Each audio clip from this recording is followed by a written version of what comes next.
Lo contrario al éxito no es el fracaso, sino es la inacción.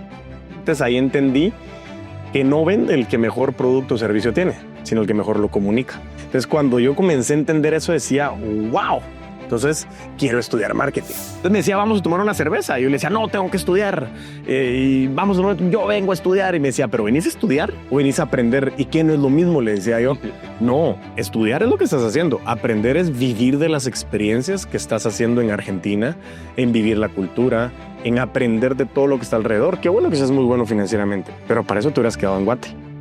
Durante mucho tiempo yo decía que a los 11 meses tomamos la decisión, ambas partes, de ya no querer seguir trabajando en conjunto. Pero esa era una manera en la que yo escondía que me habían despedido.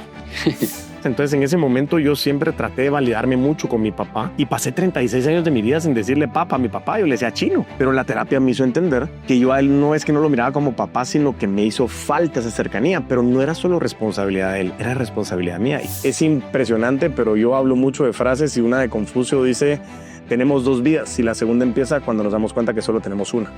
Entonces hagamos cosas chileras, hagamos crecer a Guate.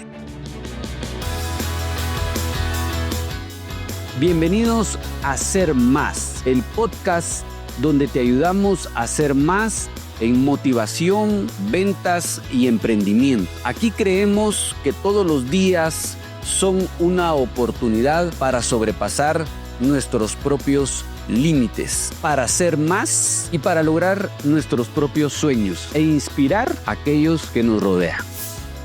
Hola, hoy tengo una persona que estoy seguro será de mucha bendición, de mucho crecimiento personal.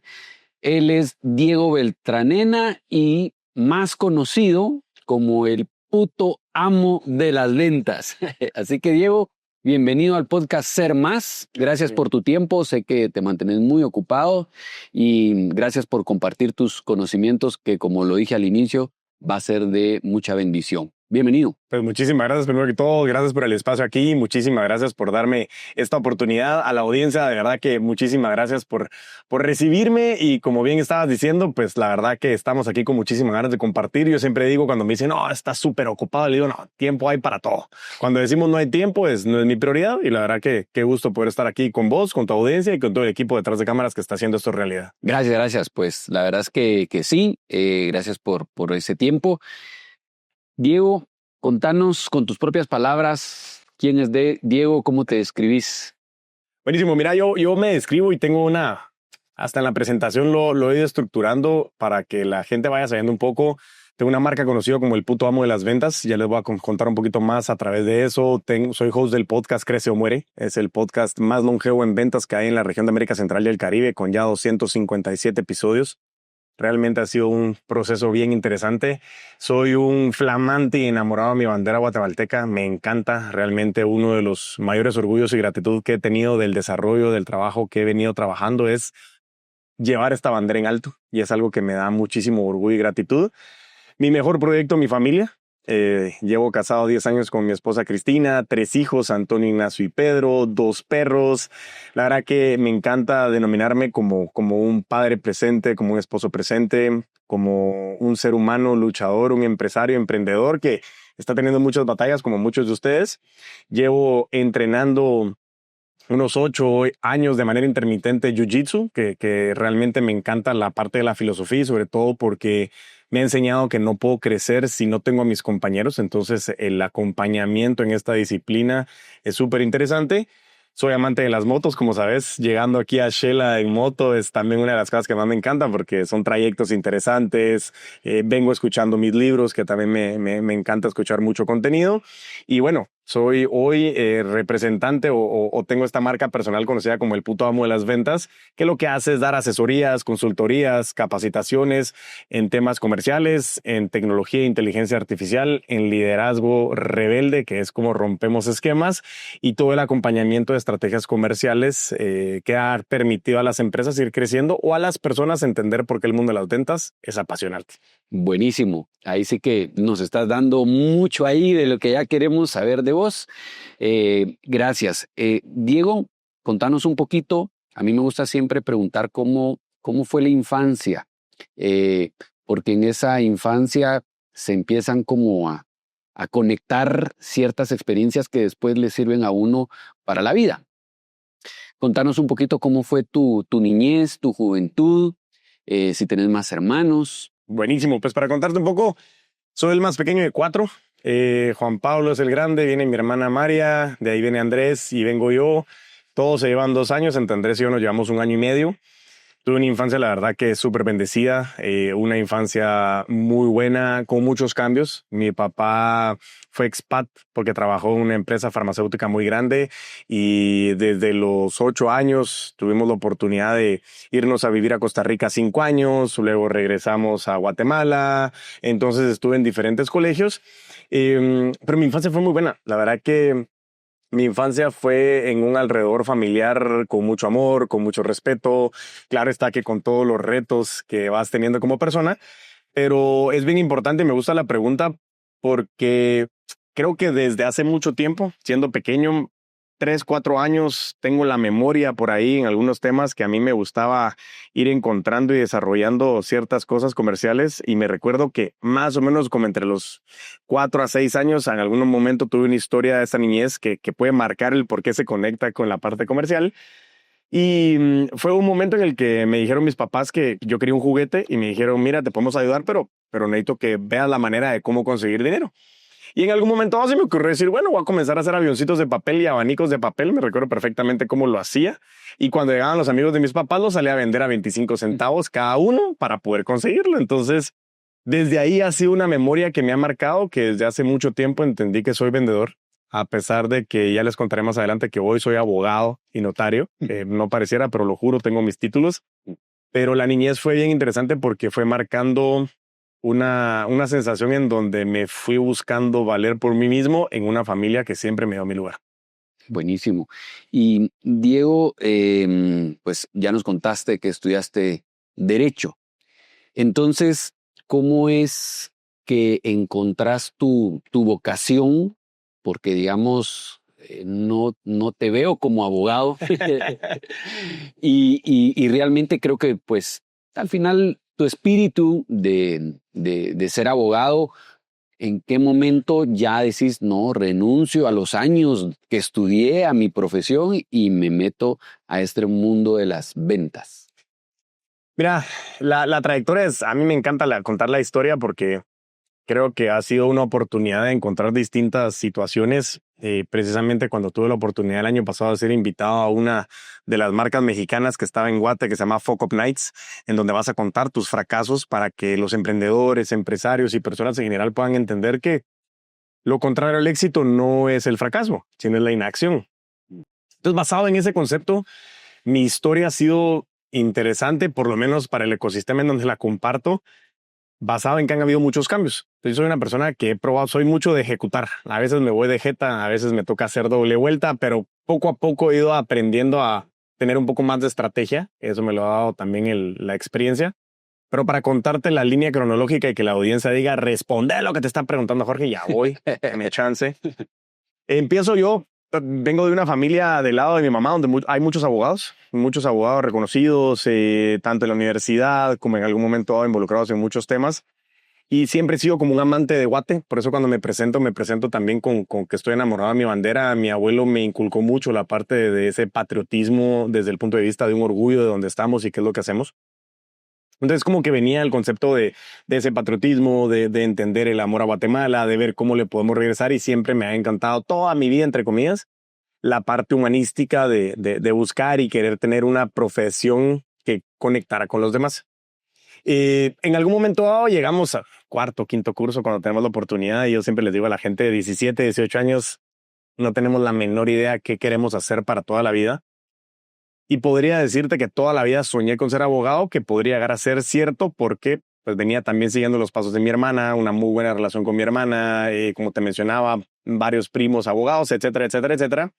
Pero hace poco tiempo logré encontrar romper una creencia que yo siempre decía, yo quiero estudiar Derecho. Y fue un momento en el que me recuerdo que cuando estábamos en quinto curso hacen una separación, eran 3 secciones y separan las secciones para decir, y queremos ver quiénes van a estudiar carreras humanísticas y quiénes van a estudiar carreras numéricas. Yo en ese momento le tenía pánico a los números, a pesar de tener muy buena mate en el colegio, no me encantaba. Entonces cuando dijeron eso, yo inmediatamente creo que me fui al lado humanístico huyendo de los números, ¿sí? Entonces ahí fue cuando dije, bueno, voy a estudiar Derecho porque me ha gustado la parte legal, la parte guate, entonces sí tenía mucho sentido. Pero creo que en el fondo también había un pedacito de que me asustaban los números y dije, huyámosle a esta vaina porque ahí es donde me puedo evitar eso. Comienzo a estudiar Derecho, paso todos los años. La verdad que siempre he sido un estudiante bastante aplicado. Me gusta consumir contenido, me gusta ser muy disciplinado en lo que he hecho y me ha dictado mi trayectoria.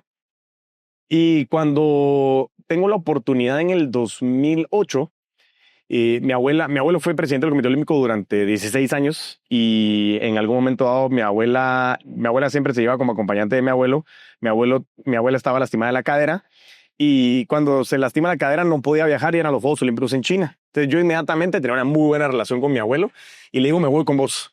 Entonces mi abuelo también exageradamente muy ético y siempre buscando cuidar toda la parte de la normativa me dice, perfecto, te puedes venir conmigo, pero tienes que pagar tu pasaje. O sea, yo no te lo puedo pagar porque pues voy con una estructura directamente que no lo permite. Perfecto, yo pago mi pasaje sin saber de dónde iba a sacar la plata.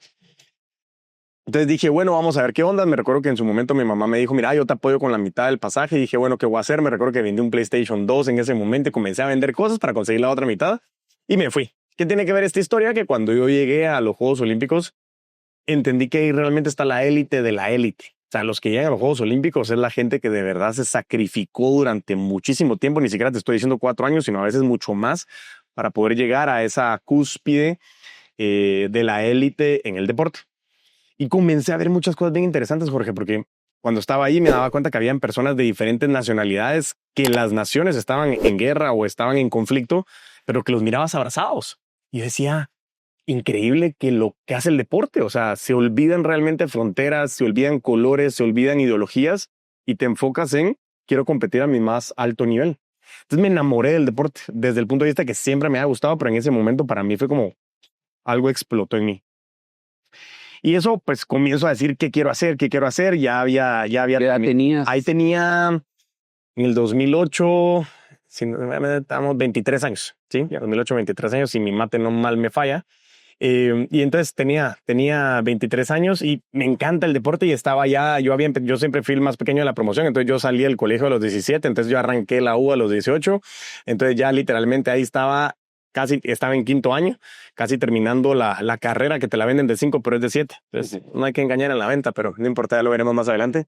Y me quedé pensando qué más podía hacer con relación al deporte, porque me encantó muchísimo el tema del deporte. Y ahí en los Juegos Olímpicos me recuerdo que un amigo, mi abuelo, me dice, mira, si tanto te gusta el deporte, ¿por qué no sacas una maestría en Derecho Deportivo? Dije, wow, qué interesante, qué genial, no conocía esto. Entonces comencé a investigar, termino mi carrera y decido meterme una maestría en Derecho Deportivo, porque entonces iba a comenzar a vivir como que la parte del derecho, la parte del deporte que me encantaba. Y comienzo a ver y la maestría hasta la fecha no la he podido utilizar porque el derecho que sacamos fue muy especializado en la Unión Europea y no estaba como muy aplicado. Latinoamérica tiene buen derecho deportivo, pero Centroamérica vamos muy atrás y me quiero hablar de Guatemala puntualmente, muy atrás en normativa de derecho deportivo. Todavía tuve la oportunidad de estar en la unidad de derecho deportivo del Comité Olímpico, pero no había mucha atracción, no hay mucha normativa que realmente se logre definir y que logre estructurar, pero cuando yo saco mi tesis de la maestría, logro encontrar el marketing deportivo y se me abren otra vez otras cosas interesantes. Y comienzo a ver que el derecho deportivo o el marketing deportivo no solo se enfocaba en el deporte per se, sino en lo que todo podía rodear a los deportistas. Derechos de su imagen, patrocinios, entre otras cosas. Y comienzo a encontrar el marketing como una de las maneras que más me ha abierto la cabeza. Y les voy a ir tirando como ciertos explosiones interesantes. Ahí entendí que no vende el que mejor producto o servicio tiene, sino el que mejor lo comunica. Entonces, cuando yo comencé a entender eso, decía, wow, entonces quiero estudiar marketing. porque entonces yo iba mucho de ir ejecutando y decir, bueno, ¿cómo hago esto? Comenzaba a caminar y decía, bueno, salgo de esta maestría, quiero hacer algo más, porque en ese momento no sabía y no tengo la menor idea qué quiero hacer, pero yo soy de los que sigo. Y de repente digo, ni volteé a saber cómo va la cosa, pero ahí vamos. Entonces terminó la maestría, pero ya comencé a buscar algo más. Y en ese momento tuve la oportunidad ya había estado trabajando en un bufete desde procurador, luego pasé a trabajar como paralegal en el área de litigios, que me encantaba, pero realmente quitaba mucho la vida y el tiempo. Y de ahí me traté de pasar a la administración pública para salvar Guate y es bien difícil hacerlo solo. Y creo que por eso encontré en algún momento dado decir, quiero estudiar marketing. Discutía con mi viejo, mis papás tuvieron la gran bendición de ayudarme con la primera maestría, pero en la segunda me dijeron, compa, vas vos. Entonces también fue interesante el aprendizaje porque tuve que ir a sacar un crédito estudiantil que un banco me lo da y decir, bueno, aquí yo tengo esta plata y tengo que trabajar y tengo cierto tiempo para comenzar a pagar. Entonces tengo que hacerlo como puntualmente. Y muchos de mis compañeros querían sacar la maestría en año y medio y yo necesitaba sacarla en 12 meses porque yo tenía 12 meses de gracia y tengo que ver cómo hago para comenzar a pagar. Mis papás tampoco es que me estuvieran echando, pero ya comenzaba una responsabilidad. Entonces le digo a mi viejo, mira, me voy a estudiar eso. Me dijo, mira, me parece bien interesante marketing, pero pensemos si no un MBA, una maestría en administración de empresas, puede darte pues un aspecto un poco más amplio del concepto de empresarialidad. Hoy ha perdido un poco el énfasis del MBA, sigue siendo muy interesante, pero para un abogado me abrió a mí un mundo de empresarialidad gigantesco. Y entonces decido estudiar el MBA y digo, sí, puede ser porque tengo un espectro más amplio de ejecución y me puedo especializar en marketing. 25 años, por ahí no me recuerdo, igual que sabía de la vida, hoy me volteo a ver, tengo 40 y sigo sin saber de la vida, entonces no es que creo que sepamos, pero pues, ahí te voy San Pedro, diría mi sobrino. Entonces me voy a sacar una maestría en administración de empresas a Buenos Aires y me voy ahí también por perseguir deporte, ¿sí? Una ciudad eminentemente deportiva, la ciudad de la furia es conocida. Futbolera, pero tuve la oportunidad de ir a ver la Copa Davis, de vivir la Copa América, ir a ver la Liga Nacional Argentina, vivir la Bombonera, el Monumental, viví la final de la Copa América de Paraguay contra Uruguay en el Monumental. Entonces viví muchas cosas bien interesantes que entendí al momento de llegar. Vos mira, y disculpa que te por favor. interrumpa, pero yo creo que también ahí en esos partidos se marcan muchas cosas de experiencia. Por algo que vos hayas visto que te haya marcado, no sé, de algún jugador o de algún equipo que valga la pena contarnos. Mira, creo que lo interesante de ver deportistas, yo tengo episodios donde he hablado de Federer, he hablado de Nadal, he hablado de Serena Williams. Ahí, si quieres podemos hacer otro podcast también soy fan del tenis. Buenísimo y bien interesante porque son disciplinas unipersonales, porque vemos a una persona ejecutando cuando tienen un equipo detrás, pero una mentalidad muy interesante de cómo mantener esa repetición y ejecución constante, que es como el golf. El golf al final sos vos contra vos, en donde tengo que hacer 72 swings iguales, que es donde comienza a ver esas complejidades, que lo mismo pues viene en el tenis y lo veremos de esa manera. Pero en ese momento, ver lo que se vivía en pasión argentina por el fútbol, yo creía que era fanático del Madrid. Yo antes era de los que no podía ver juegos con los del Barcelona, porque... Y llegar a Argentina me enseñó que ya no era fanático, fanáticos ellos. O sea, mirabas a niños, mirabas a abuelitas, mirabas a gente metida. Me fui a ver a Racing de Avellaneda, meterme ahí con la Guardia Imperial en el cilindro, escuchar esas experiencias y decís, eso es pasión. Nosotros peleando por equipos que ni siquiera son de nuestro país, pero ahí estamos, ¿verdad? Y logré entender que cuando crees ciegamente en algo, hay algo dentro de vos que te mueve. Puede ser deportivo o puede ser algo inspiracional que lo querrás ir viendo. Pero el fanatismo que, por ejemplo, vimos en Argentina con el Mundial de Qatar, eso venía desde mucho tiempo atrás, cómo miraban en Messi esa figura que era la salvadora, pero que Messi no se sentía como que lo podía hacer solo y realmente no lo pudo hacer solo hasta que Scaloni comienza a estructurar un equipo alrededor de Messi para darle ese soporte. Todo eso viene con una mentalidad de varios equipos de querer construir hacia el futuro. Y eso es un aprendizaje excepcional para la educación en nuestros países, para nuestras empresas, pensando como proyectos infinitos y decir, ¿cómo construyo hacia el futuro? Hoy tenemos un serio problema que es la gratificación inmediata. Y eso queremos que todo sea ya. Puse mi empresa, quiero ser millonario. Llevo 2 semanas, no lo logré. Ojalá fuera así de sencillo. Sí. Entonces, pues ahí eso fue uno de los aprendizajes más interesantes y creo que para contarles el por qué conectado a través de por qué le estaba oyendo a los números, la primera materia con la que yo empiezo la maestría era management financiero. Y yo decía, Madre Santísima, la única clase de números que vi fue contabilidad en tercer año de la U. Ni me recuerdo qué estaba haciendo, nunca me cuadraba un pinche balance. Y yo decía, mano, ¿ahora qué hago? Pues sí, entonces estudiaba y me recuerdo que yo tenía clases, terminaba mi última clase como a las 11:45 p.m. porque allá cambia rotundamente los horarios. Y yo estudiaba muchísimo y entonces yo vivía con un venezolano y luego vivía con un guatemalteco que casualmente conocí allá. Y me decía, vamos, mira, porque la vida en Argentina de salir de fiesta empieza a la 1, 2 de la mañana. Entonces me decía, vamos a tomar una cerveza. Y yo le decía, no, tengo que estudiar. Y yo vengo a estudiar. Y me decía, ¿pero venís a estudiar o venís a aprender? ¿Y qué no es lo mismo? Le decía yo, no, estudiar es lo que estás haciendo. Aprender es vivir de las experiencias que estás haciendo en Argentina, en vivir la cultura, en aprender de todo lo que está alrededor. Qué bueno que seas muy bueno financieramente, pero para eso te hubieras quedado en Guate. En ese momento, boom, explota mi cabeza porque digo, ¿qué diferencia es entre estudiar y aprender o conocimiento y aprendizaje? Y parte de lo que te digo es muchas carreras, muchos libros, pero el conocimiento, si no lo convertís en ese aprendizaje, no hay tangibilización. Entonces, pues para ya ir aterrizando, porque la historia puede ser y esos puntos de conexión interesantes, pues saco la maestría, regreso a Guatemala. Y cuando regreso a Guatemala empieza un punto de inflexión directamente donde digo, ¿qué tengo que hacer? Regreso a Guatemala y tengo la oportunidad de trabajar en el área legal de un banco o tengo la oportunidad de trabajar en una empresa de restaurantes, uniformes y café conocida aquí en Guatemala. Y ahí fue donde tenía oferta de las 2 empresas. ¿Qué hago? ¿Regreso a la parte de derecho o sigo con esta locura que algo me está moviendo? Y era algo que dentro de mí decía, no me gustaba el tema del litigio en el contexto de que el derecho muchas veces en Guatemala te está diciendo, mira, Jorge, aquí está la normativa y no se cumple directamente como están las leyes. Las leyes no son malas. Lo que se ha construido es un ecosistema difícil de ejecutar la normativa. Entonces decía, creo que hacerlo solo ahí es más complejo. Tal vez mi necesidad es empezar realmente en el área comercial o empresarial, porque ahí sí creo que como empresarios tenemos un impacto muy fuerte en Guatemala en la generación de empleo, en la generación de valor, en la construcción de un ecosistema que tenga un impacto y le regrese a la sociedad también.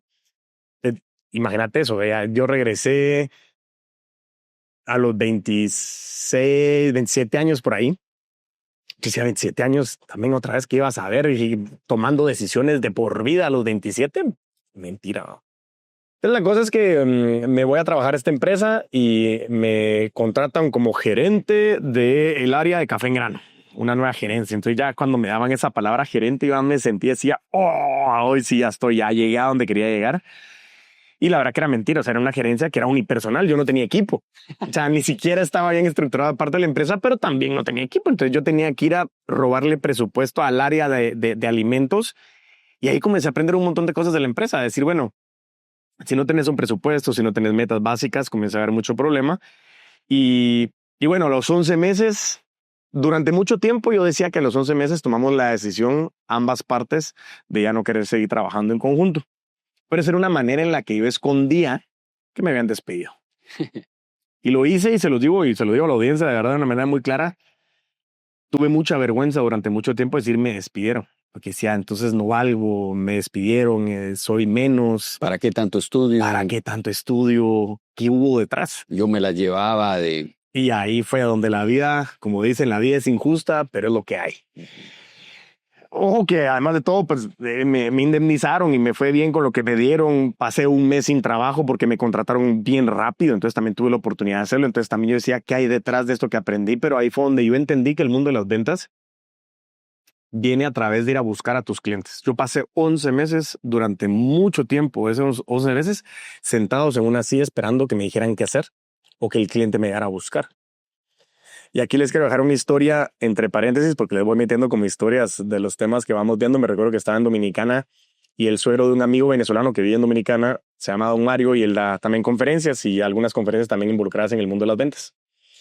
Y me comienza a contar mi amigo que se llama Nelson y me dice, mira, es que mi suegro siempre empieza las conferencias de esta manera. Dice, jóvenes, abajo de sus sillas hay un billete, agárrenlo. De la gente, ya lo quiero agarrar. Buenísimo. Entonces, y cuando lo agarran, le dice Don Mario, eso es lo que pasa en el mundo de las ventas. Para conseguir dinero hay que levantar las nalgas de la silla. Y eso fue uno de los aprendizajes que tuve. Yo pasé mucho tiempo sentado en donde el cliente no me llegaba a buscar. Entonces yo decía, no quiero salir porque en el fondo le tenía temor porque no sabía vender. Decía, no sé vender. Imagínate, con ese contexto lo fui aprendiendo rápidamente. Me contrataron en la Asociación de Gerentes de Guatemala porque tengo una muy buena habilidad, me siento líder. Y me contrataron para ser el gerente de mercado y ventas de la Asociación de Gerentes de Guatemala. Y decía, madre santísima, ¿qué estoy haciendo para que la gente vea eso en mí? Pero en el fondo yo seguía desconfiando de mí. Había mucho síndrome del impostor. Entonces pasó un tiempo ahí y ahí fue cuando ya comienzo a tomar esa disyuntiva y voy por varias empresas. Okay, dímelo. Cuando hablas de el impostor, ¿a qué te referís? El síndrome del impostor es un síndrome, se ha catalogado en la parte psicológica, en el que nos sentimos de menos, en el que nos sentimos no capaces, en el que nos sentimos que no merecemos, posiblemente por alguna falta de validación en algún momento o algún tema de la niñez. Por eso me parecía interesante tu pregunta, porque mucho tema de validación proviene de quienes nos educaron. Puede haber sido buena la educación, pero pues en el transcurso hay ese contexto, esa falta o ese conocimiento o esa validación que buscamos. Entonces el síndrome del impostor pasa muchas veces a muchísimas personas que están en el mundo de las ventas. El 80% de las personas que están en el mundo de las ventas no están en ventas porque quieren, sino porque no había de otra. Y también es error de los empresarios. Y ojo con este aprendizaje y se lo mando a todos los empresarios que están allá afuera. También es nuestra culpa. Porque nosotros vemos a la gente, ese camina que salga a vender. Y también nosotros cuando vamos a buscar trabajo llegamos a la Jorge, mira vos si no tenés trabajo, aunque sea de vendedor. Entonces desde ahí nos hacemos de menos, nos sentimos de menos y vender requiere mucha confianza. Requiere mucha confianza en vos como persona, en entender que lo que estás vendiendo tiene un impacto para con quien estás hablando y que le vas a mejorar la calidad de vida. No, Diego, ¿qué productos? Si realmente lo crees, desde un vaso con agua, una taza de café, un producto, un servicio, tenés que tener la creencia que realmente le podés mejorar la calidad de vida a la persona con la que estás hablando. Entonces ese síndrome del impostor le pasa a muchísimos, porque al final estamos muy enfocados o enfrentados a situaciones negativas donde nos van a decir que no. Diego, ¿y cómo te diste cuenta del síndrome del impostor? Sí. Con terapia. Okay. Con terapia. Creo que eso es muy importante. Es una recomendación que le puedo dar a la gente. Yo, de la manera en la que te he dicho, me gusta escuchar muchos libros, leo muchos libros, podcasts y demás. Y la verdad que es increíble lo que se puede aprender de episodios como estos de tu podcast, porque traes muchas historias bien interesantes que permite a los empresarios, a los emprendedores decir, yo pasé por eso. Entonces, cuando asociamos, aprendemos mucho de los que hacer, pero también démonos cuenta que aprendemos mucho de los que no hacer de las historias de los empresarios. Entonces, me di cuenta en el transcurso de una situación que teníamos con uno de nuestros hijos. Teníamos un tema sensorial, psicológico bastante común. Y comenzamos a tener terapia con nuestro hijo, el primero. Y en ese sentido, hablando con la persona que le está dando la terapia, nos hicimos amigos y nos comenzó como a abrir el campo de la terapia.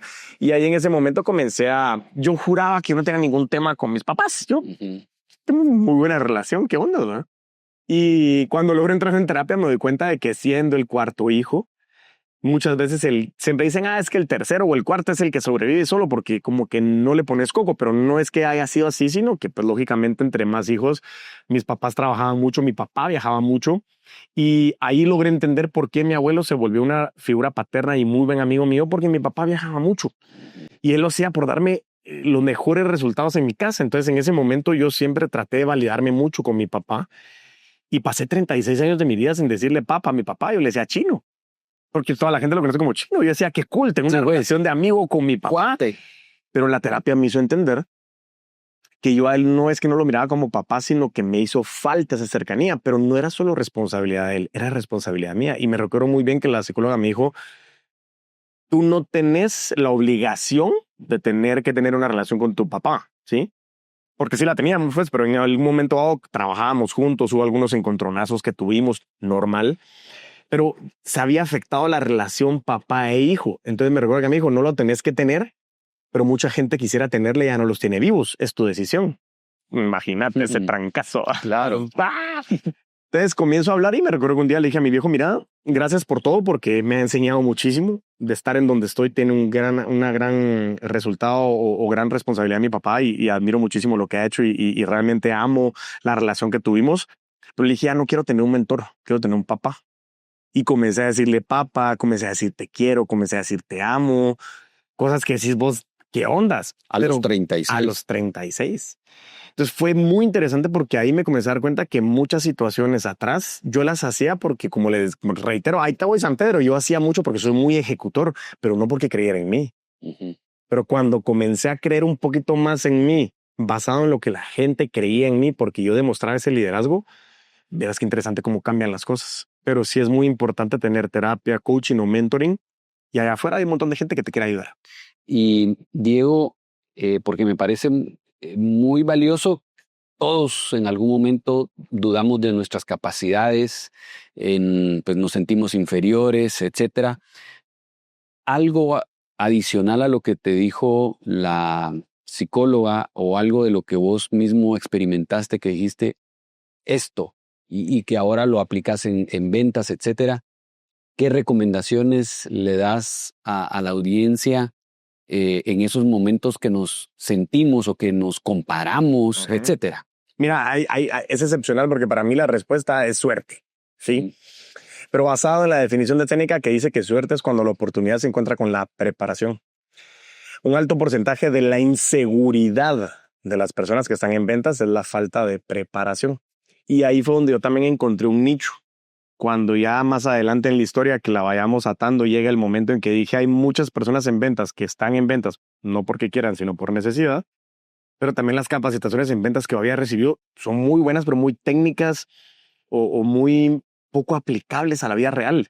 Y una de las cosas que yo siempre he luchado con la educación a nivel mundial es que la educación ha sido muy obsoleta en cómo prepararnos para la vida de empresario, porque salir de la U diciendo yo soy el superhéroe y mentira, vácata en la jeta.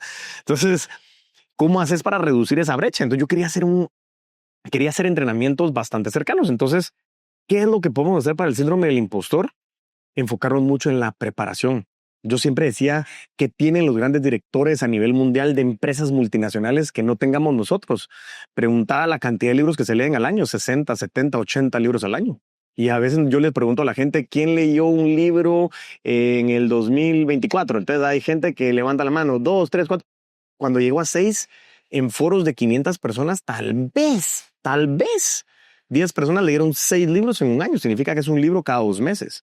Y mi viejo también me dijo a mí, si sabes leer o escuchar y no consumes un libro al mes, eres analfabeta con licencia. Y también en la plena jeta. Entonces, ¿qué les digo? 1, oportunidades hay muchas allá afuera, pero requiere mucha preparación. Y eso viene con relación al tema del enfoque. Y si yo te preguntara, Jorge, ¿cuántos carros rojos viste el viernes de la semana pasada? ¿Sabe? Alguien va a decir, mira, 3 tal vez, órale, pero ¿qué hubiera pasado si te digo, mira Jorge, mañana que llega Shela, que te he hablado ayer, te digo, durante todo el día de hoy tenés que revisar cuántos carros rojos ves y por cada carro rojo que veas te voy a regalar $200. Ahí sí. Lo salgo a buscar. Sí. Es lo mismo en las ventas. Entonces, entre más te preparas, vas a darte cuenta que hay muchas oportunidades. Entre menos te preparas, vas a darte cuenta que hay muchos problemas y quejas. Entonces, para mí el punto principal es preparémonos y tengamos pensamiento crítico, porque la verdad que la gente está muy, muy preparada para juzgar, pero comencemos a empaparnos de experiencias, de podcasts como estos, de libros, de audiolibros, y ahí vas a encontrar una gran diferencia. Okay, buenísimo. Gracias, Diego. Entonces, pasas como gerente de marketing de la Asociación de Gerentes. Estoy alrededor de unos 5 años ahí y comienza a funcionarse porque mi viejo desde los 49 años, él toma la decisión de salir. De luego que no estábamos en Costa Rica, regresamos a Guate, trabaja en una empresa también multinacional que nace en Guatemala. Pasa casi 10 años trabajando ahí y él a los 49 dice, yo me quiero convertir en consultor. Ese es mi sueño. Entonces, a los 49 años que él tenía, éramos 4 hijos, los 4 en el colegio y los 2 grandes a punto de llegar a la universidad y él renunciando a un trabajo estable para conseguir su sueño. Imagínate qué gran mensaje que en ese momento todos digo, sí, qué cool, dale viaje, pero no entendíamos que estaba haciendo. O sea, te pones a pensar, oye, decís vos, qué loco este cuate va. Pero imagínate qué increíble la potencia que tenía en ese. Ya también entendí por qué vos también sos de... Ahí va. Entonces comienzan a haber muchos puntos de conexión de la educación que traes. Entonces, por eso yo les digo, muchas de las cosas que en su momento yo le recriminaba a mi papá de manera inconsciente de que no estaba, fue lo mismo que me enseñó a mí a llegar a donde tenía que llegar. Entonces, bueno, comenzamos a dar la consultora, la asociación de gerentes me enseñó mucho lo que es capacitación. Yo tenía el privilegio de tener todos los días cursos nuevos. Gente buenísima de Colombia, de Guate, me puede meter al curso que yo quisiera.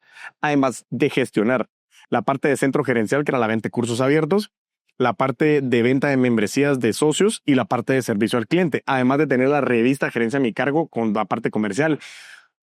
Te lo digo así, un Ishto, un Wiro, un niño de 27 años a cargo de 4 áreas con presupuestos bien grandes que yo en ese momento, te lo juro que regreso y decía yo, qué chingados hago acá. Sí. O sea, pero algo estaban viendo en mí y mi trabajo fue bueno. O sea, le metí mucho freshness a la AGG, cambiamos muchas cosas, modificamos mucho el premio del gerente del año. Entonces hubo cosas bien chuleras, bien interesantes.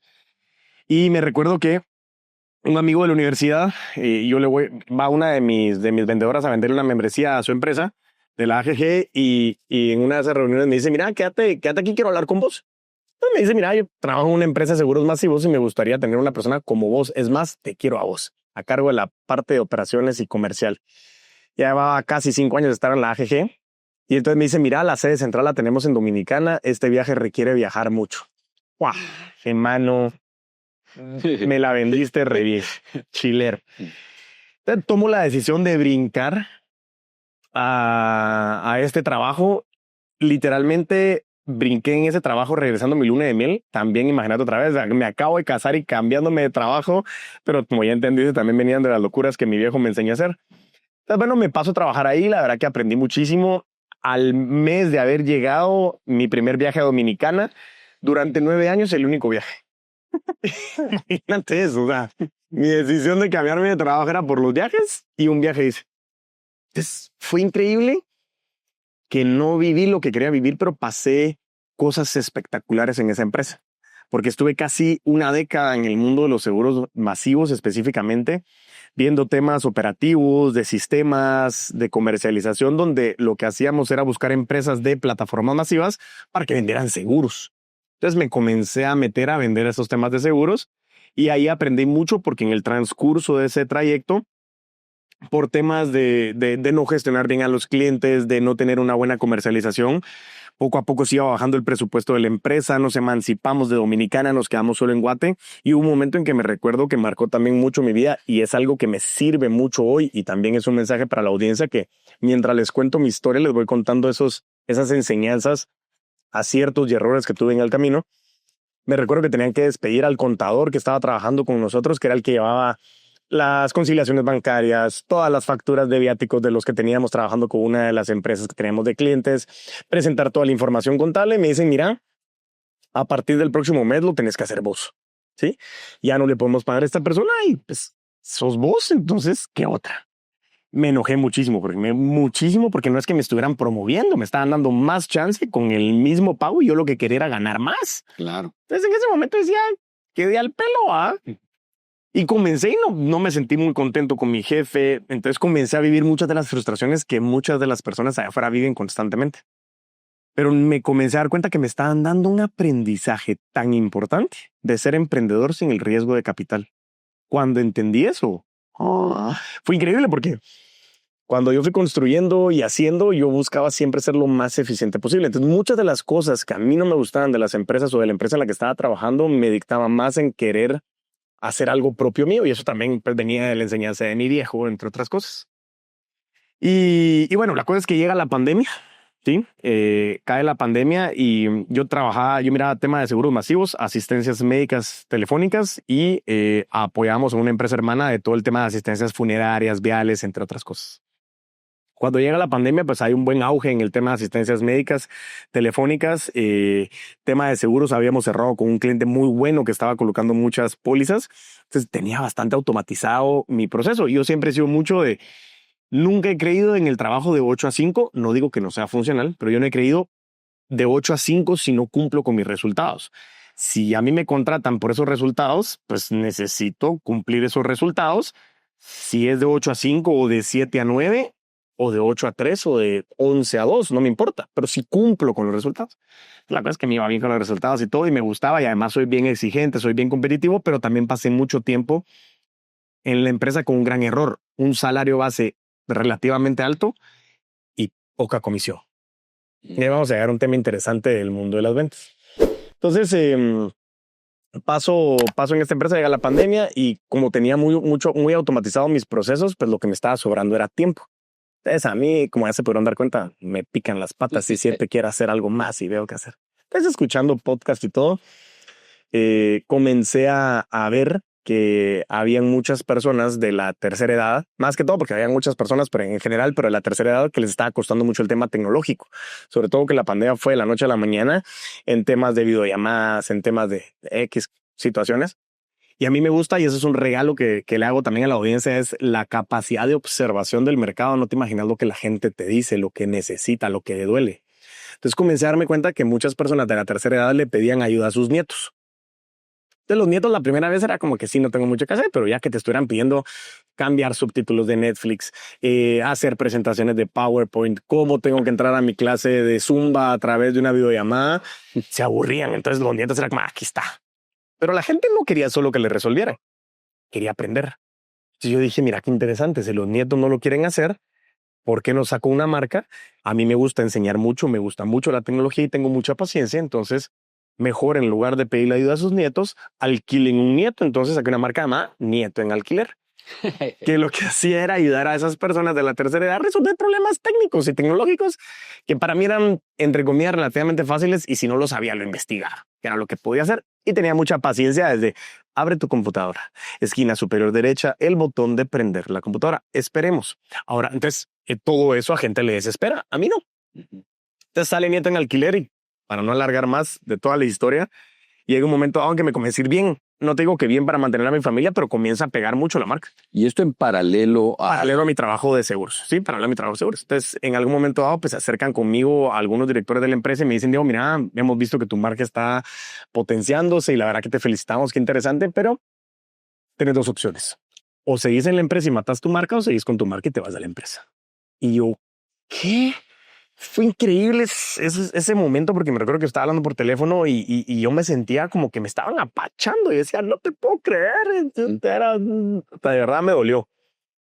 Pero como bien sabes, pues al final mi trabajo me estaba manteniendo y manteniendo a mi familia. Entonces también era ridículo que por ego yo quería mantener mi marca, que no iba a mantener a mi familia. Entonces en ese momento ya había nacido mi segundo hijo.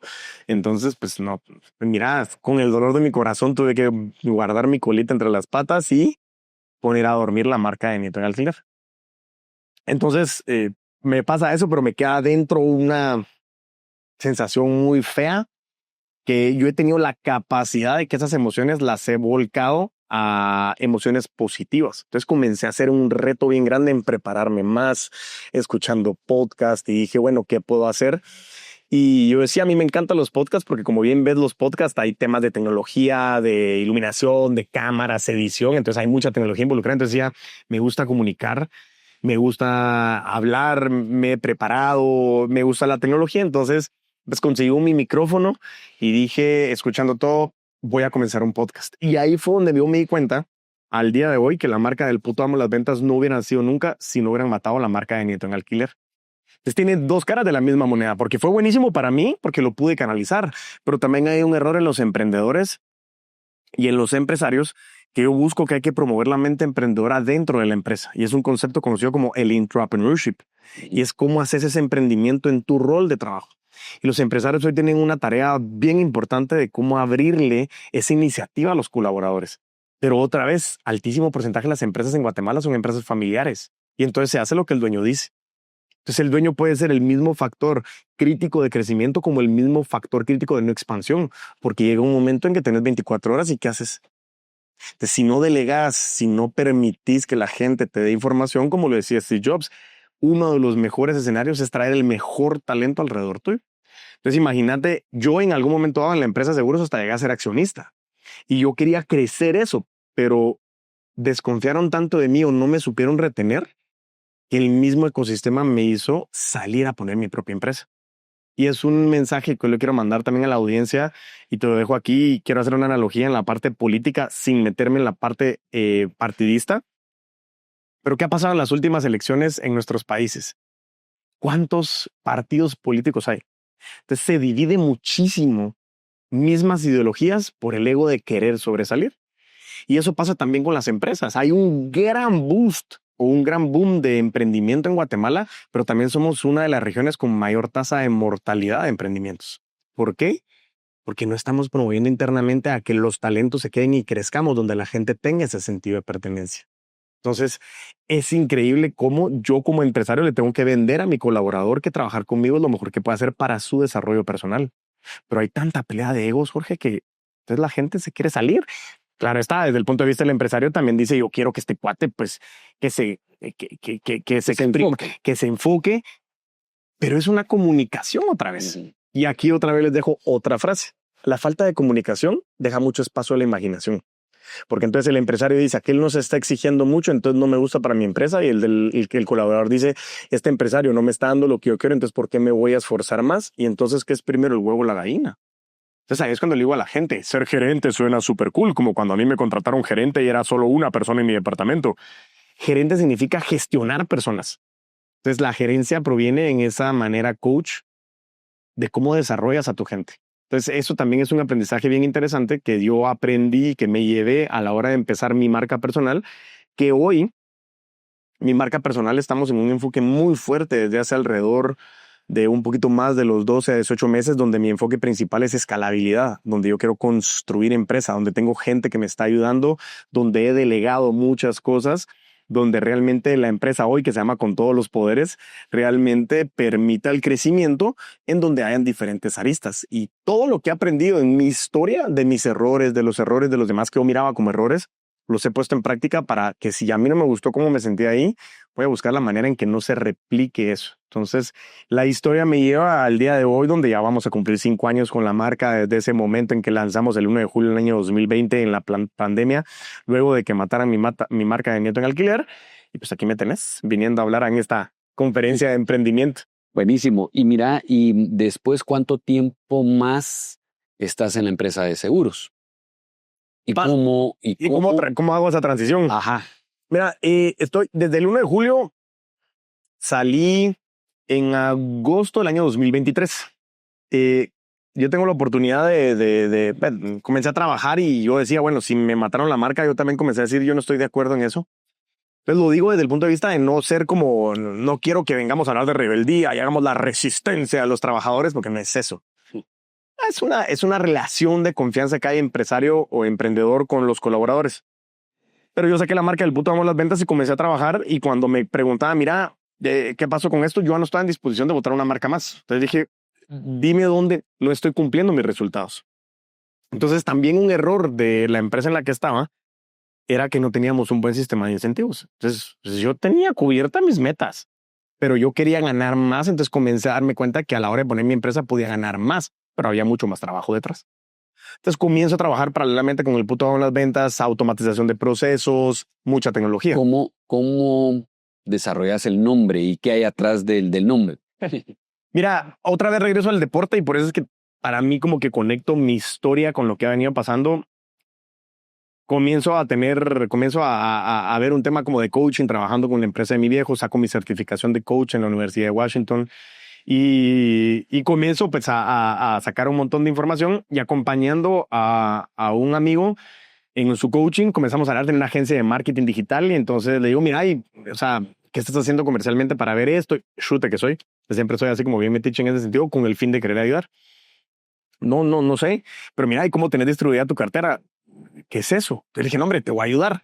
Entonces, mira, estoy pensando en sacar un podcast, entonces estoy pensando en esto y comencé a tener como una idea, mucha inspiración del cabrón de las ventas de México. Y entonces había muchos temas interesantes ahí. Yo decía, ¿cómo puedo hacer una marca que tenga impacto, que sea buena? Y comenzamos a ver un montón de cosas interesantes y entonces yo le dije, hagamos una cosa, dame la marca y yo te canjeo mi tiempo en donde te hago un análisis comercial.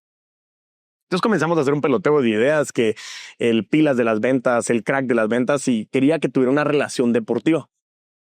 Y cuando comienzo a ver el crack de las ventas, no me preguntes por qué me encontré o una portada o algo que había un libro o alguien había puesto algo así como el crack de las ventas. Y dije, no quiero sacar una marca que ya esté, antes, ¿qué hago? Entonces comencé a ver y casualmente en esa época me recuerdo que estaba Mourinho de entrenador del Madrid y estaba Guardiola de entrenador del Barça y era esa época donde se daban durísimo. Y hubo una conferencia de prensa donde se hablaba de, no, él es el puto amo de la Champions League y el otro le respondía, no, es que él es el puto amo de las salas de prensa. Y comencé a investigar un poquito más de puto amo porque sonaba como interesante y puto amo en España es ser muy bueno para algo. O sea, es como darte esa expertise. Y casualmente estaba leyendo un libro de Tim Ferriss que decía que ser experto es aquel que sabe un poquito más que el promedio. Entonces se me prende el foco y digo, ¿puto amo? ¿Y por qué no hablamos del puto amo de las ventas? Entonces comenzamos a discutir una marca bien arriesgada en un país muy conservador, donde al principio la gente me decía, gente joven me decía que nada del riesgo, pero un montón de gente de todo lo que había hecho hasta ese momento, mucha gente me dijo, Diego, metiste las patas, nada que ver. O sea, te llevaste el nombre de tu papá, nadie te va a contratar, qué locuras estás haciendo. Y ese es otro mensaje para la audiencia. Si en algún momento algo conecta con ese sentimiento, ese propósito interno, aunque no les paguen, sigan empujándolo, porque muchas veces, y ayer escuchaba una manera excepcional de poder explicar esto y miraba un post y dice, el clavo que está salido normalmente es el que se lleva el martillazo. Es cuando comenzás a sobresalir, comenzás a recibir trancazos porque la gente está acostumbrada a esto, a los ashas. Así se hace acá. Pero para poder romper esquemas necesitamos comenzar a pensar de manera distinta. Entonces empezaba el nombre y surge de ahí. Entonces deporte mucho correlacionado con lo que me gustaba, recordarme a mi abuelo. El puto amo de las ventas es una marca que la gente dice qué cool o ¿qué se las lleva? Voy a ir a ver o ¿qué es eso? Voy a ir a ver. Pero te llama la atención. Y es otro mensaje que le digo a la gente. La primera moneda de cambio que querés de tus clientes no es dinero, es atención. Si la tenés, entonces puedes comenzar con un storytelling para conectar en cómo puedes hacer esa negociación de tus servicios o tus productos. Pero mucha gente se pelea con el cliente. Mucha gente sacas un post en redes, vendo camisas blancas marca talla M. Y la gente, mira, tenés camisa azul L. No, solo camisas blancas M. Mira, y tenés camisas azules L. No, que solo... Y te peleas con el cliente. Y digo, pero escuchen. Si tengo camisas blancas talla L y me están pidiendo camisas azules talla L, ¿por qué no las voy a buscar? Entonces, esa observación también te da muchas oportunidades de resolver las necesidades. Entonces, la marca del puto amo surge ahí y comienza a ser interesante y a cambiar mucho y ha evolucionado muchísimo de cómo inició a cómo estamos al día de hoy. Ok, buenísimo, Diego. Y Diego, hablando ya ahora un poco más de pues que conocemos tu historia, cómo has conectado, tu expertise. ¿Qué mensaje o qué oportunidades hay? ¿Por qué no cerramos una venta? Como vendedor, digamos, quiero venderte a puro tubo, pero al final no se logran las ventas. ¿Por qué crees que es la causa o las causas? ¿Por qué no cerramos unas ventas? Hay varios factores y yo te diría que posiblemente son unos 3. El primero, hay que entender que vender es simple, pero vender de una manera simple al final no es tan fácil. En las últimas décadas, el proceso de las ventas es un proceso lineal, ¿sí? Cómo entiendo quién es mi prospecto, mi lead, cómo yo lo contacto, cómo levanto información, cómo le doy seguimiento y cómo llego al momento del cierre y en todo el transcurso del proceso, gestión de objeciones en el camino. Entonces regreso otra vez a la frase que te decía, que no vende el que mejor producto o servicio tiene, sino el que mejor lo comunica. Entonces, cuando nosotros entendemos que el proceso de la venta es lineal, hay una falta de preparación. Entonces, vuelvo a atar lo que te decía del consumo de contenido. La gente no está preparada, entonces vendemos de la misma manera que el gran porcentaje de gente allá afuera. Entonces, somos un vendedor o una vendedora comoditizada, somos genéricos. Entonces, si hoy yo no soy el producto o el servicio más barato y el precio es lo que más le importa, no me van a elegir. Porque si vos te vas a comprar commodities, te vas a ir al commodity más barato. Pues lo mismo, me voy a ir por el que menos me está cobrando. Entonces ahí entra el primer factor donde yo no me preparo donde yo no entiendo quién es mi cliente, yo no estoy generando valor. Y entonces, uno de los grandes o de las grandes limitantes de la gente no saber cerrar es que precio y valor no necesariamente es lo mismo. Precio posiblemente es lo que paga el cliente, valor es lo que recibe el cliente. Y si no logro entender qué entiende el cliente por valor y solo estamos hablando de precio y soy el más caro, fuera del negocio. Y como decías vos, muchas veces yo quiero agarrar el producto y se lo quiero meter en la tráquea al cliente, porque a como de lugar quiero ser bueno para persuadir y manipular al cliente. Por eso te digo, también vender una vez, ahí sí es fácil. Vender una vez es fácil. El reto de la venta como empresarios, como vendedores, es mantener la venta constante durante todo un tiempo e ir creciendo. Entonces, la falta de preparación, la falta de estrategia y por último, posiblemente el más importante, en el episodio 123 de Crece o Muere el podcast, te entrevisté a Cintia González, quien es una especialista en Story Brand de una metodología de Dan Miller. Y ella nos decía, logré entender que la gente vende como nos vendieron. Entonces, cuando a mí me vendieron mal, me vendieron erróneo, me quisieron meter el producto por la tráquea, cuando yo voy a ir a vender, yo siento que estoy viviendo o haciendo sentir al cliente de la misma manera. Entonces yo siempre le digo a la gente y todos mis entrenamientos vienen en entender en qué negocio estamos. Si la gente comienza a decir ventas, en qué industria, estamos en el negocio de las relaciones. Porque si vos tenés dos productos, espejo uno del otro, mismo precio, misma garantía, exactamente lo mismo, pero uno es tu amigo y el otro no, yo le pregunto, ¿a quién le darías el negocio? Claro que se lo vas a dar a alguien conocido. Entonces, siempre hay que buscar de que estamos en el negocio de las relaciones, siempre estamos vendiendo, aunque no estemos vendiendo. Y no siempre tiene que haber una transacción. Muchas veces tengo que aprender yo a decirle que no al cliente para que el cliente entienda de que cree saber qué es lo que necesita. Pero si somos asesores comerciales, tenemos que aprender a asesorar, no solo a vender y a dar productos. Y cierro con esto. Dato bien curioso y se lo digo a la audiencia. A todos los seres humanos detestamos que nos vendan, pero nos encanta comprar. Y esa es una diferencia bien importante. Claro. Diego, y en tu experiencia, ¿qué hace un buen vendedor y qué hace un vendedor malo? Mira, el buen vendedor yo creo que es el que entiende que vender es ayudar, es entender qué hay detrás de mi producto o mi servicio y es conectar con tus emociones. Cuando comenzamos a hablar de emocionalidad en el mundo de las ventas, nace ese monstruo que muchas veces tenemos dentro de esta cultura latinoamericana donde hay mucho machismo y dice, macho que se respeta no es emocional. Mentira, todos somos emocionales. Somos seres emocionales, somos seres holísticos, mente, cuerpo, espíritu, y está catalogado y al final cada quien cree lo que quiere creer. Pero al final creo que el mal vendedor es el que solo hace lo que me dicen que tengo que hacer. Porque al final no quiero asumir la responsabilidad. Si me dicen lo que tiene que hacer y no funciona, es culpa de quien me dijo. Y si sí funciona, es porque yo lo ejecuté. Entonces, el mal vendedor para mí es quien no entiende el por qué y el para qué está haciendo lo que está haciendo. Las ventas es una profesión espectacular, Jorge. Y yo le digo a la gente que levante la mano quienes de aquí tiene el problema de que al final del mes les sobra dinero que no sabe qué hacer con eso. Y la gente se comienza a reír por no llorar. Pero yo les digo, es una profesión en la que sí podríamos llegar a tener excedentes. Como empresarios, nosotros buscamos tener rentabilidad al final de cada periodo, porque lo que queremos hacer es que nos quede plata para reinvertir o para dividendos. ¿Por qué no de manera individual también? Y estamos acostumbrados a que no me va a sobrar dinero, porque cuando yo le digo a la gente, ¿cuánto querés ganar? Mira, yo necesito. Y ahí está la diferencia entre el buen vendedor y el mal vendedor, porque el mal vendedor piensa en lo que necesita, el buen vendedor en lo que quiere. El gran problema de las empresas a nivel mundial es que no saben cuál es el problema. Y el gran problema de los vendedores a nivel mundial es que no saben qué quieren. Creen que quieren dinero, pero el dinero es un medio, no es un fin. Entonces, quien logra tener metas bien definidas, comienza a trabajar en una manera de crecimiento.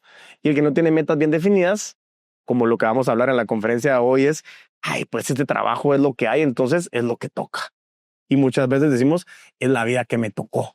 Y pues aquí estoy, a ver qué sucede. Entonces yo creo que el que se empodera de su proceso y el que le tocó es la gran diferencia entre un vendedor y un mal vendedor. Ok, buenísimo. Y me imagino que te ha tocado y qué consejo das para esos empresarios que seguramente te dicen, mira Diego, tengo un equipo de vendedores, no vende. Así que por favor, te contrato, Sí. dales una capacitación, pero tienen que salir a vender. Mira, cuando la gente me dice consejos, yo le tomé mucho esta frase a Víctor Coopers y no me gusta dar consejos porque al final dicen que dar un consejo es cuando decís solo la parte positiva y le quitas la parte negativa. Te puedo contar mis experiencias. Y una de las principales alertas para mí es cuando la gente me dice, Diego, mi gente no está vendiendo, me urge que le metamos una capacitación porque tengo que vender el próximo mes. Y ahí te diría yo, Jorge, no soy la solución. ¿Por qué? Porque yo no soy un apagafuegos en donde llegue la gente y dice, ¡ala, qué cool, vamos! Motivación de un mes, vamos a... No, eso no funciona. Eso es algo que se ha desprestigiado en las capacitaciones a nivel mundial y es uno de los grandes retos, donde muchas veces la gente comienza a ver la capacitación como un gasto. Entonces es cuando el financiero le dice al gerente general, jefe, ¿qué pasa si capacitamos a esta gente y se nos va? Y él le responde, ¿qué pasa si no la capacitamos y se queda? Entonces, este empresario, yo lo que le tengo que decir es que muchas veces lo obvio, y ahí es donde comenzamos a sacar también el contexto del libro, en ventas hay muchas cosas obvias, ¿sí? Y lo obvio es creer que el principal problema es vender. Y no necesariamente. Puede ser que la venta no se esté dando porque hay un problema productivo. Puede ser que la venta no se esté dando porque hay un problema logístico en tiempo de entrega. Puede ser que la venta no se está dando porque no hay una credibilidad de marca. Entonces, todos esos elementos disminuye también la cantidad de herramientas que pueda tener un vendedor para salir a vender. Entonces, la gente también dice, es que el vendedor es el que trae el dinero a la empresa. Sí, pero sin la gente del back office seríamos un desastre total. O sea, por eso se llama cadena de valor. E internamente, pues todos operamos. Entonces, yo al empresario le diría, me gustaría sentarme a entender qué hay detrás. Porque cuando comenzamos a preguntar, y una pregunta que yo siempre le digo a los que están buscando ventas o creen que las ventas son su problema es, ¿cuál es tu tasa de cierre? Y la gente se queda, ¿qué es eso? Y ahí entiendo entonces que no es un problema en ventas, es un problema de preparación, administración de recursos, tanto tiempo como plata, porque entonces flotamos mucho en la ejecución comercial y cuando la gente lo dejas como sin estructura, los resultados no se dan rápido. Y a veces creemos como empresarios, y me pasó también teniendo la experiencia con una agencia de marketing de la cual me convertí socio después, fue que crecer significa tener más gente, no necesariamente. Entonces ahí es donde comenzamos a decir, tengo un montón de gente, necesito más gente para vender más. No sé, tienes que tener gente más capacitada y eso es algo que está pasando hoy, que en los próximos 10 años den un cambio muy drástico a nivel mundial y en Latinoamérica, es que las empresas van a comenzar a reducir la cantidad de sus vendedores, pero van a exigir mayor calidad en sus asesores comerciales, enfocados en profesionales de las ventas. Y basado en eso y el diagnóstico, podría decirle a este empresario qué podríamos hacer y cómo lo podríamos hacer y que sí es válida la capacitación, pero tal vez no de manera inmediata. Habría que hacer algunos ajustes previos para saber si realmente puede tener un impacto. Porque yo, como le digo a la gente, vender por vender no va conmigo. Porque no solo Guatemala, Centroamérica, Latinoamérica es muy pequeña. Entonces, si el puto amo de las ventas le da un curso al empresario y la gente no sale vendiendo, entonces el curso del puto amo de las ventas no sirve y yo cuido muchísimo mi marca. Yo vivo mucho con lo que dice Warren Buffett. 20 años construyendo una marca para que en 5 minutos la destruya. No, a veces prefiero decirle no al empresario porque quiero cuidar también que mi marca sí tiene un impacto, mi marca sí tiene resultados, pero tenés que cumplir ciertos requisitos para que trabajemos en conjunto. Porque un evento para mí buenísimo, pero a mí me gusta quedarme acompañando en un largo plazo a estos aliados estratégicos. La postventa. La postventa. No solo una. Muy bien. Exactamente. Que sí pongo atención. Me gusta. Diego, háblanos ahora de tu libro. Lo acabas de sacar, está recién salido del horno, que lo sacaste este año. Así es. Vender es putamente obvio.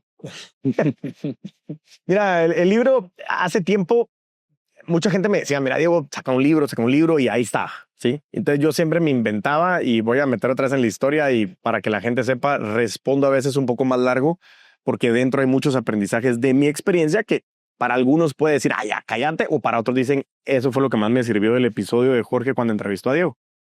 Pero mucha gente me decía, saca un libro, y yo en el fondo decía, estoy ocupado. Pero también logré entender después cuando estaba sacando el libro que no era que estuviera ocupado, sino estaba asustado. ¿Y qué pasa si saco un libro y nadie lo quiere? ¿Y qué pasa si saco un libro y solo pues, me quedo ahí con el libro y qué cool y no lo vendo? Entonces tenía temor de decir, ¿y qué pasa si? Y eso pasa mucho en las ventas. ¿Qué pasa si le ofrezco a Jorge esto? ¿Qué pasa si y me comienzo a inventar miedos que no me permiten ejecutar. Entonces pasaron así y yo dije en el 2022, yo voy a sacar mi libro. ¿Sí? Entonces no llego al 2023 sin sacar mi libro. Llegó el 2023. No, estoy súper ocupado. Llega el 2023, yo voy a sacar mi libro. 2023. Sí, no llego al 2024 sin sacar mi libro. Llegó el 2024. Entonces en algún momento dado, a través de lo que te he dicho de hacer esa introspección, de darme ese beneficio, comenzar a conocerme, me gusta escribir mucho, escribir de lo que siento, etcétera, etcétera, etcétera, y eso me da mucho desarrollo. Yo decía, entonces me está dando miedo sacar el libro. ¿Qué es lo que hay detrás que me da miedo de sacar un libro? Entonces me comencé a dar cuenta que muchas veces en las ventas hay muchas cosas obvias o no. Y por eso es que el nombre del libro, uno, pues tenía que venir con la correlación de la marca. Dos, tenía que venir una palabra que fuera disruptiva porque viene mucho de la mano de lo que hago yo. Pero el título completo, si lo vemos aquí en la portada, dice vender es putamente obvio o no. Lo que nadie te dice de las ventas para que dejes de joderte la vida y la de los demás. Las ventas, como lo repetí anteriormente, no ha cambiado mucho en su proceso comercial en las últimas décadas. Ha cambiado los canales de comunicación, han cambiado las tecnologías, han cambiado las generaciones, pero lo que más ha cambiado es el comportamiento. Pero si vos ves el proceso lineal, es el mismo proceso. Entonces, vos te vas a cualquier página, te puedes ir a ChatGPT, a Google, a donde querrás, vas a encontrar un montón de técnicas de ventas. Pero si para vos no tiene sentido, no las vas a aplicar. Entonces regresamos otra vez a este empresario con su fuerza de ventas que está vendiendo porque me están obligando y me están pegando latigazos. Y el comportamiento de los vendedores es la primera en general. No estoy diciendo que todos. Yo estoy diciendo que hay siempre excepciones porque Diego, yo no soy así. Perfecto, fenomenal. Hay muchos que no somos así, pero sí he podido ver que muchas veces los vendedores en la primera semana no hacen nada porque es que el mes pasado me presionaron mucho. Entonces la primera semana es como, ya pasó la semana donde me estaban latigueando. La segunda semana es, ok, bueno, vamos a comenzar a ver qué hacemos para comenzar a vender. Entonces no me han llegado leads de marketing. La tercera semana es, madre, se me fue la mitad del mes. Entonces, ¿qué hago? Entonces a la mitad de la tercera semana es como, tengo que salir a vender. Y la cuarta semana es donde comienzo otra vez. Y vuelve a ser cíclico. Como la última semana, llegué a mi 70% de la meta, soy bien pilas. No es cierto. Porque en una semana y media llegaste al 70% que hubieras hecho con el mes completo. Entonces vuelve a ser bucle. ¿Por qué? Porque entonces, la última semana y media trabajé mucho, la primera semana estoy muy cansado. Y se repite y se repite. No hay planificación.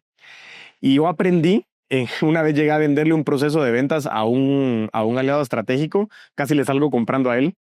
Y me enseñó para mí uno de los aprendizajes más importantes que me ha dado, que el mundo de las ventas tiene 3 elementos. Planificación, procesos y liderazgo. Y esos 3 elementos me dan a mí como resultado una ejecución exitosa. ¿Por qué te hablo de esto del libro?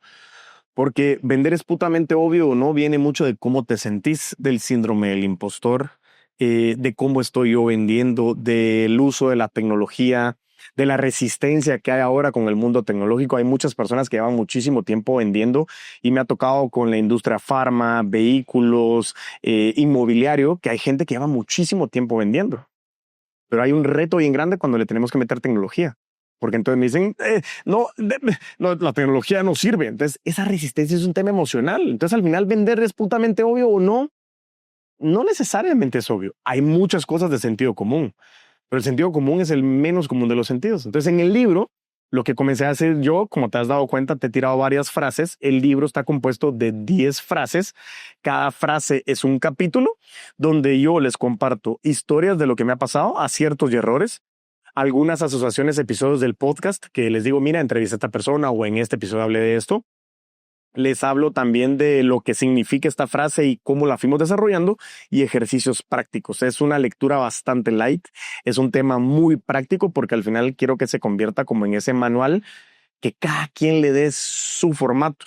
Entonces hay personas que ahora que lo han leído, me tocó una de las retroalimentaciones más apasionantes del libro y fue que una psicóloga se acercó conmigo y me dijo, leí su libro en Semana Santa, tengo un paciente que lo que necesito es que comience a tener un poquito más de disciplina en su salud física y no logramos llegar a esa parte, entonces quiero que a través de su libro él lo lea porque yo hablo mucho de la disciplina, porque creo que puede ser interesante que venga de alguien más enfocado en su ejecución empresarial, porque detrás de esa ejecución empresarial a veces nos olvidamos de esa salud físico-mental. Entonces el libro, lanzado el 30 de enero del año 2025, viene a a enfrentar un temor que tenía, porque lo lancé primero por mí, de decir, Diego, veamos qué pasa. Ha sido un temor que me había inventado otra vez, Jorge, porque ha sido muy bien recibido. Este libro primero lo pensé lanzar en Guate, pero también tengo una gira desde el año pasado en los 8 países de América Central y el Caribe, donde llegamos con muchas personas. Y recientemente tuve la oportunidad de llegar a Nicaragua y a Panamá y dije, me voy a llevar 20 libros para cada país. Sí, 20 para Nicaragua, 20 para Panamá. Me quedé corto en Nicaragua. No llegué con libros a Panamá. Entonces comienzo a darme cuenta que otra vez el síndrome del impostor. ¿Quién va a querer el libro de Diego? Entonces a veces no ejecutamos y no hacemos cosas que sabemos que puedan ser cool porque capaz no lo logro ejecutar. Pero también puede haber sido cierto. Tal vez no lo pude haber vendido y tal vez me hubiera enseñado que ese no era el libro que la gente quería. Y entonces también en mi cabeza ya venía pensando, y lógicamente digo el primer libro porque después van a venir libros de técnicas, viene un libro de niños que estoy preparando como para enamorar a los niños en la parte de la venta y empezar a tener esa mente empresaria. Entonces el libro lo que habla es de las obviedades que mucha gente me dice, Diego, es que en tu curso hay cosas que yo ya había escuchado y es obvio. Ah, buenísimo, lo estás poniendo en práctica. No. Es que sea obvio no significa que lo hagas. Entonces detrás hay un contexto muy emocional donde yo le digo a la gente, ser persona está de moda. Y es una de las frases que está ahí porque en una de las entrevistas que le hice a un amigo de México, yo le decía que qué era lo que él miraba con líderes empresariales a nivel mundial. Y me decía, mira, en Latinoamérica veo que la mayoría de líderes empresariales y comerciales somos niños heridos. Y yo decía, pero ¿por qué? ¿Cómo así? ¿Verdad? Entonces dice, mira, la niñez nos dicta mucho. Y cómo nos educaron, pues nos hace tener ciertas heridas. Y esas heridas a veces lo vemos como malo, pero esas heridas se vuelven motor de lo que queremos alcanzar. Entonces somos niños heridos que al final lo que queremos es validación, es reconocimiento. Y entonces discutimos en ese episodio y sale la frase de ser persona está de moda, porque al final el mundo de las ventas es ese negocio de relaciones. Vos querés estar bien, vos querés que tu familia esté bien, vos querés que tu empresa crezca, que tenga esa validación, que el podcast crezca. Yo también. Yo soy un empresario, un emprendedor que sigue luchando, tengo mis batallas como ustedes y yo quiero que mi familia esté bien, que yo esté bien. Ser persona está de moda, que no se nos olvide que sí estamos transaccionando, pero regreso otra vez a lo que decías. Buen vendedor es el que sabe que vender es ayudar a que, como decía Víctor Coopers de la frase de la Madre Teresa de Calcuta, que nadie se acerque a ti y se aleje después siendo mejor persona o teniendo beneficios de lo que es acercarte a vos como persona. Y ahí es donde yo le mando el mensaje a la audiencia. Es impresionante, pero yo hablo mucho de frases y una de Confucio dice, tenemos 2 vidas y la segunda empieza cuando nos damos cuenta que solo tenemos una. Entonces, hagamos cosas chileras, hagamos crecer a Guate. Aquí en el libro también les enseño acá atrás, pues está la bandera de Guate, que es algo que a mí me encanta. La llevo, en la primera edición no la teníamos, pero yo decía, ¿por qué no lo puse? ¿Qué onda? Entonces lo sacamos y hay que hacer cosas locas. En Guate hay gente muy, muy pilas, Jorge. Este espacio de verdad es algo que marca la diferencia para toda tu audiencia. Entonces, seguí echando punta, seguí porque la verdad que yo le digo a la gente, hagan cosas que generen valor y eso es lo que necesitamos. Entonces, buenísimo. Gracias, Diego. Y para terminar, nuestro podcast Ser Más, ¿qué recomendaciones, qué sugerencias le das a nuestra audiencia para ser más en la vida? yo creo que viene en el nombre del podcast. O sea, ser más es... Yo tengo un amigo que él no supo que era mi amigo, pues se llamaba Albert Einstein. Y él decía, la definición de locura es hacer lo mismo una y otra vez y esperar resultados distintos. Y creo que eso es una manera de cómo definimos ser más. ¿Cómo la audiencia puede ser más? Amigos, amigas, analicen, auditen qué está pasando hoy. ¿Están contentos? ¿Estás contento? ¿Tú estás contento? ¿Quien está viendo, estás contento con lo que estás viviendo hoy o quieres más? Si quieres más, ¿qué tenemos que hacer de diferente? Pero insisto, no solo es hacerlo diferente, sino es qué tengo que hacer para conseguir eso. Y lo voy a cerrar con un tema de dinero, porque cuando nosotros hablamos en el mundo de las ventas, yo digo que el principal indicador de las ventas es el dinero, lastimosamente, porque es lo que medimos, pues sencillamente estamos ahí. Pero cuando comenzamos a ver, hay una amiga que habla mucho de la relación del dinero y la persona. Y entonces, ¿cómo quiero ser más? Es cuando cambiamos la mentalidad. Mucha gente no tiene dinero en la billetera porque me dice, es que si tengo dinero, ¿cómo vuela el dinero? O es que si tengo el dinero, me lo gasto. Y yo decía, tiene sentido, pues porque si tienes dinero, pues a veces te da ese sentimiento de querer gastártelo. Pero me decía mi amiga Luz, cuando abrís tu billetera o las mujeres abren su bolsa y no ven dinero, le estás mandando un mensaje a la cabeza de no tener dinero. Entonces, ¿qué es lo que pasa? Y respondo el ser más con que muchas veces la gente dice, mira, ay, te querés cambiar de carro, te querés cambiar de casa, quieres viajar. No, no tengo dinero vos. Entonces yo cambié esa frase del no tengo dinero por quién tiene mi dinero. Entonces, si yo digo yo me quiero ir de viaje, buenísimo. ¿Quién tiene mi dinero para ese viaje? Ok, ¿qué cliente le puedo ir a pedir dinero pero no me lo va a regalar? Entonces, ¿qué valor agregado le puedo dar? ¿Cómo puedo ser diferente? ¿Cómo me tengo que preparar? Entonces comienzo a tener un hilo conductor en mi historia donde al final entiendo que es ayudar, es prepararme, consuman contenido. Yo le digo a la gente, hay tantas historias allá afuera de guatemaltecos, de latinos, que si quieren ser más, comiencen a conocer quiénes son exitosos, a quienes admiran, qué han hecho para llegar a donde están. Y por eso es que tu podcast es tan importante, porque ser más le está dando a la gente, hey, yo también puedo. Y es algo que le digo a toda la audiencia, también puedes. Yo no tengo nada que tú no tengas o tú no tienes nada que yo no tenga. Claro, los barcos son distintos, pero te garantizo que cuando la motivación no está, la disciplina entra en juego. Buenísimo. Qué mejor forma de decir cómo ser más. Gracias, Diego. Contanos, porque estoy seguro que la audiencia necesita y quiere tu libro, tus cursos, tu asesoría. ¿Dónde te encontramos? Buenísimo. Pues muchísimas gracias, primero que todo, Jorge, a todo el equipo de producción acá atrás de cámaras, a la audiencia, gracias de verdad por el tiempo. Los felicito porque al final el punto principal de tomarse ese tiempo es algo que ustedes son merecedores y aplausos de verdad de querer aprender más. ¿Dónde me pueden encontrar? Todas las redes sociales, El Puto Amo de las Ventas, en la página web, elputoamodelasventas.com, ahí van a encontrar el libro, lo podemos enviar a cualquier parte de Guatemala, estamos haciendo negociaciones para poderlo enviar también fuera de Guatemala. Lo tenemos en Amazon también, si alguien lo quiere leer en Kindle o lo puede, o está en algún otro país y de repente nos están escuchando en otros países, se meten a Amazon y tienen la impresión y les va a llegar a donde ustedes lo estén pidiendo. Están los cursos, está la información, están las redes donde hay muchísimo contenido gratuito, está el podcast Crece o Muere que van a encontrar. Casi siempre van a encontrar un link y aquí en este libro, pues si ustedes hacen zoom, aquí está el código QR y en ese código QR ustedes pueden ir directamente al centro de información del Puto Amo de las Ventas y en lo que yo pueda servirles, estaré buscando la mejor manera de ser accesible para todos. Agradecerte nuevamente, Jorge, de verdad, y a toda la audiencia, muchísima gratitud por permitir a este loco venir a hablar. No, seguro que sí. Gracias por todas las experiencias, vivencias. Estoy seguro que vamos a tener un episodio 2 con el Puto Amo de las Ventas porque nos has dejado mucho y estoy seguro que tenemos muchos retos y desafíos para ponerlos en práctica, ejecutar, que es lo más importante. Así que, Diego, gracias, que Dios te siga bendiciendo, gracias por ser un gran chapín y compartir tus conocimientos y tu experiencia con tanta gente. Gracias. Muchísimas gracias. Para no perderse estos episodios y más, sigan el canal de YouTube y también Spotify y no se pierdan estos capítulos que estoy seguro que serán de mucho provecho y bendición para ustedes.